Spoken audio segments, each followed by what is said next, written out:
देखिए, अरविंद केजरीवाल को बुलाए या किसी दूसरे को बुलाए, समाज में एक छवि बनती जा रही है कि जो व्यक्ति, जो नेता भी बीजेपी के साथ नहीं है, उस पर ईडी और सीबीआई का छापा पड़ेगा। ईडी और सीबीआई अपना काम करे, जिसने गलती की है उसकी जांच हो, उसको सजा मिले, उससे जनता को दिक्कत नहीं है।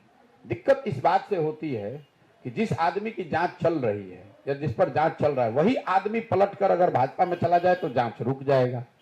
लोगों को दिक्कत इससे है। लोगों को दिक्कत इससे नहीं है कि लालू यादव पर जांच चल रही है, कि अरविंद केजरीवाल पे चल रहा है, कि टीएमसी पे चल रहा है।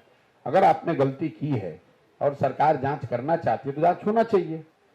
दिक्कत सिर्फ इस बात से है कि ऐसा नहीं हो सकता है कि वही आदमी, हम ये भी नहीं कह रहे कि भाई अगर विपक्ष, कुछ लोग तर्क देते हैं भैया विपक्ष में लोग चोरी कर रहे हैं तो भाजपा पर क्यों छापा पड़े। मैं बिल्कुल कह रहा हूं ठीक है, वो भी मान लिया कि सब ईमानदार भाजपा में ही है, सारा चोर विपक्ष में है। सबसे बड़ी दिक्कत है कि जिस विपक्ष के आदमी पर आप अभी संज्ञान लेकर आप चला रहे हैं, अभियोजन कर रहे हैं, सीबीआई ईडी का रेड कर रहे हैं, कल होकर वही ज्वाइन कर ले भाजपा में तो आपका फिर वो साधु हो जाएगा। दिक्कत उस बात से है। लोगों को, समाज को इस बात से दिक्कत होनी चाहिए कि अगर कल तक कानून की नजर में वो आदमी गलत था, दोषी था, जांच के योग्य था, तो भाजपा में ज्वाइन कर लिया तो साफ कैसे हो जाएगा। इसीलिए लोग कहते हैं कि वो भाजपा वॉशिंग मशीन है। तो तब लोगों के मन में ये बात आता है कि इन जांच एजेंसियों का उपयोग आप जांच के लिए नहीं, उनको डराने के लिए कर रहे हैं, ताकि लोग आपके सामने खड़े ना हो, लोकतंत्र में कोई आपका विरोध ना करे। ये दिक्कत है। बीजेपी का क्या है, अभी तो वो खोज ही रहे हैं। जैसे आप तालाब में मछली पकड़ते हैं तो वैसे बीजेपी वाले मछली की तरह खोज रहे हैं कि कोई मिल जाए जिसके चेहरे पर हम यहाँ खड़ा हो जाए। नरेंद्र मोदी प्रधानमंत्री के चेहरे पर जो वोट है वो वोट है।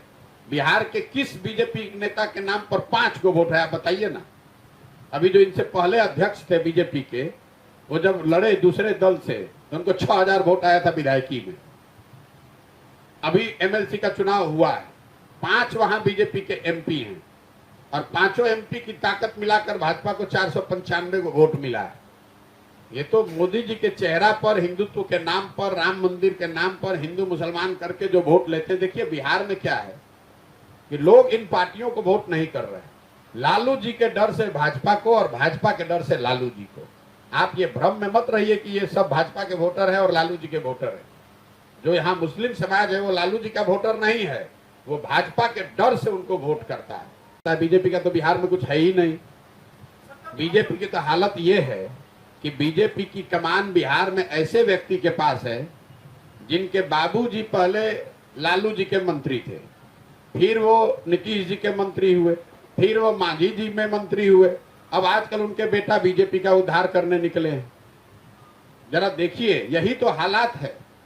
मैं रोज बता रहा हूं, पिछले 30 बरस में बिहार में जितने लोग मुख्यमंत्री, जितने लोग एमएलए और एमपी बने हैं, चाहे जिस दल से बने हों, वो कुल 1250 से 1500 परिवार के लोग ही यहाँ एमएलए एमपी बना है। जिस दल का, जिस नेता का हवा हुआ सब उसी में आ जाता है।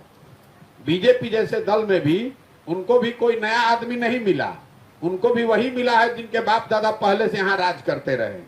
तो उनके बाबूजी के पास कौन सा ऐसा ज्ञान था जो 15 साल में उन्होंने नहीं किया, जब उनके बेटे अब आकर कर देंगे।